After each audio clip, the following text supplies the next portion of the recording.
The difference between claiming Social Security at 62 versus 70 is $910 a month, every month, for the rest of your life.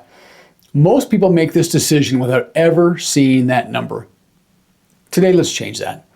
In the next 12 minutes, I'm going to show you why that decision affects 2 retirements, not 1, and the 5 questions that determine which number is right for your specific situation.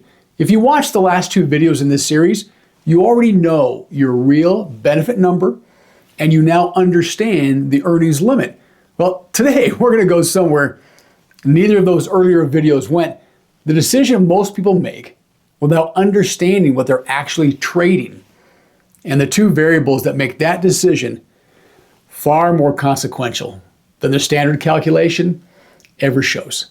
Most people look at their Social Security statement and they see 3 numbers.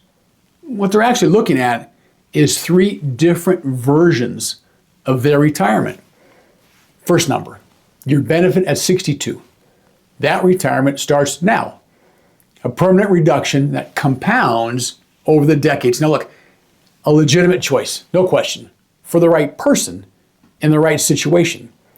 The second number is your benefit at full retirement age, probably for most of you, 66 or 67.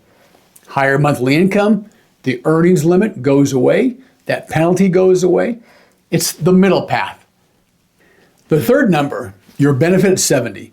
It's the highest possible monthly benefit, longevity insurance. And this matters more than most people realize because that benefit becomes the survivor benefit for a spouse. Look, I want to start right there with the survivor benefit because it changes everything about how you think about this decision. Here's what the standard break-even calculation, the one most advisors use, it does not account for. When one spouse dies, the surviving spouse steps up to 100% of the higher earnings Social Security benefit. That means the decision the higher earner made about when to claim is not just a decision about their own income.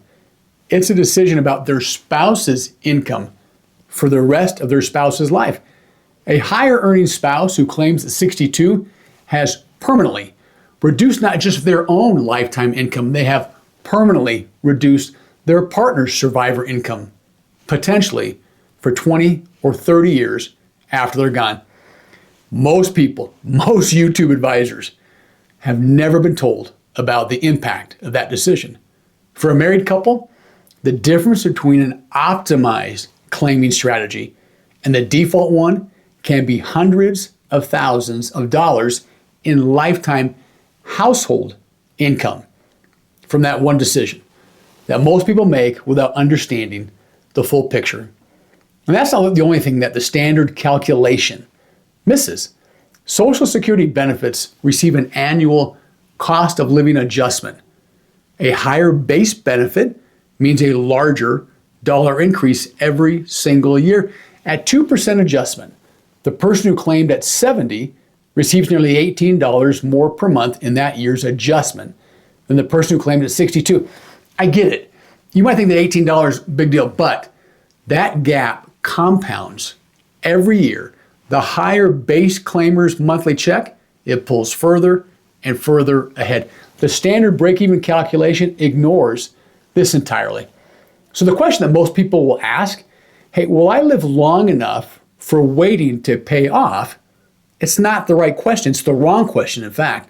The correct question is this: given my health, my spouse's situation, and our realistic life expectancy, which decision gives our household, not either of us, our household, the most income security over the longest possible time horizon?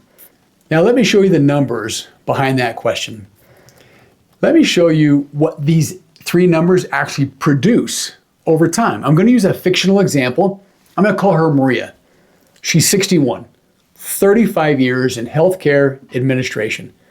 Her statement will show 3 numbers: $1,180 at 62, $1,640 at 67, $2,090 at age 70. Now, annually, that's $14,160 per year at 62, $19,680 per year at 67, $25,080 per year at 70. The difference between claiming at 62 and 70, $10,920 every year. Every year for the rest of her life. Now, here's what those choices produce over time.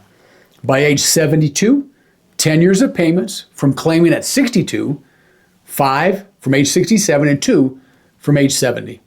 If you claim at 62, $141,600 will be collected.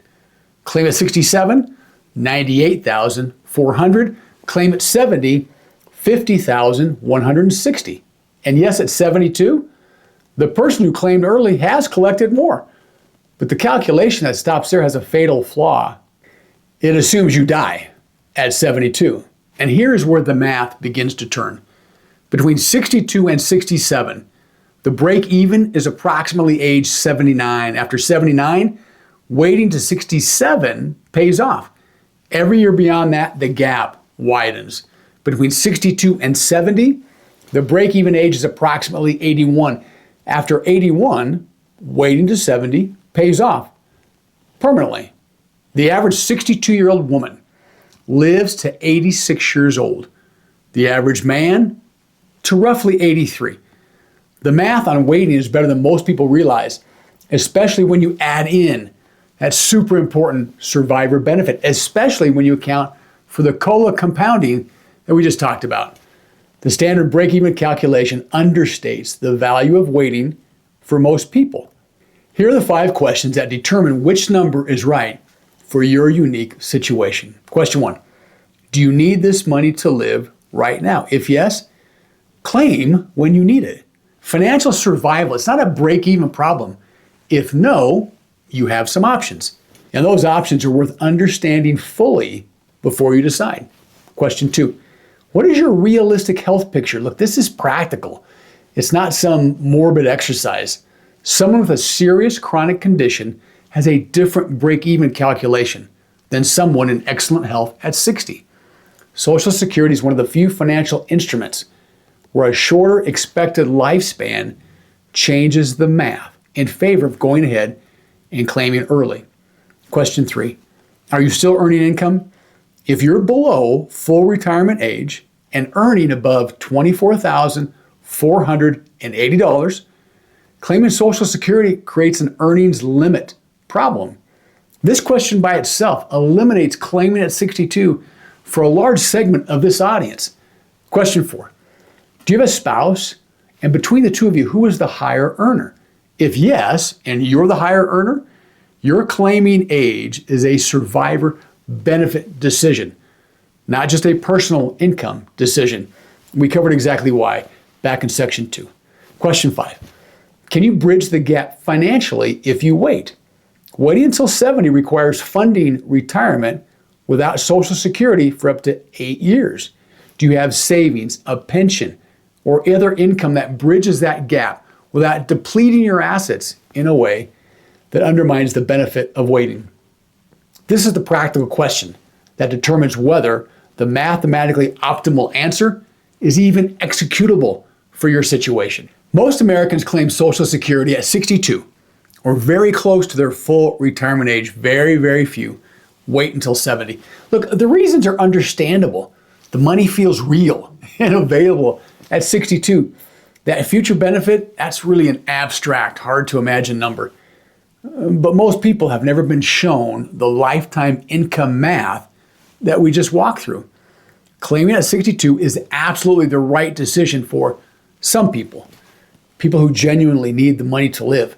People with health conditions that make a long retirement, unfortunately, unlikely. People who have run the 5 questions and whose situation points clearly toward early claiming. It's not the right decision for people who are still working and earning above the limit. As we covered in the last video, claiming early while earning over $24,480, it creates a withholding problem that can cost you some real money. And it's not the right decision for the people most likely to make it. Again, People who simply just have not seen this math. An informed decision is to claim at 62. That's a completely valid decision if it's the right one. An uninformed one is the single most common retirement mistake in America today. What I want you to take from this video is not a decision, not yet.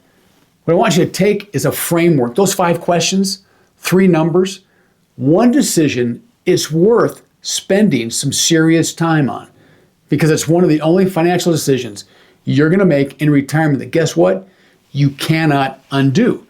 The people who get this right are not always the ones who waited the longest or claimed the earliest. They're the ones that understood what they were choosing between before they chose. And that's what today was all about. 2 things before you go. First, if you've not yet downloaded the Retirement Reality Check worksheet, the link is in the description and includes the 5 questions that we covered today as a personal checklist. Go drop your email over at brainflash.com and it comes straight to your inbox. It's free. Second, if you know someone approaching this decision without the full picture, would you please send them this video? The math we walked through today is math that most advisors don't take the time to show their clients. And your person that you're thinking about, they deserve to see it before they decide. Next week, we'll go deeper on the survivor benefit and the specific strategy that most married couples never discuss explicitly. And that can add, again, hundreds of thousands of dollars in lifetime household. It's a word I want you to think about, household income. If you are married or were married for more than 10 years, that video may be the most important one on this entire channel. Subscribe so you don't miss it. I'll see you then.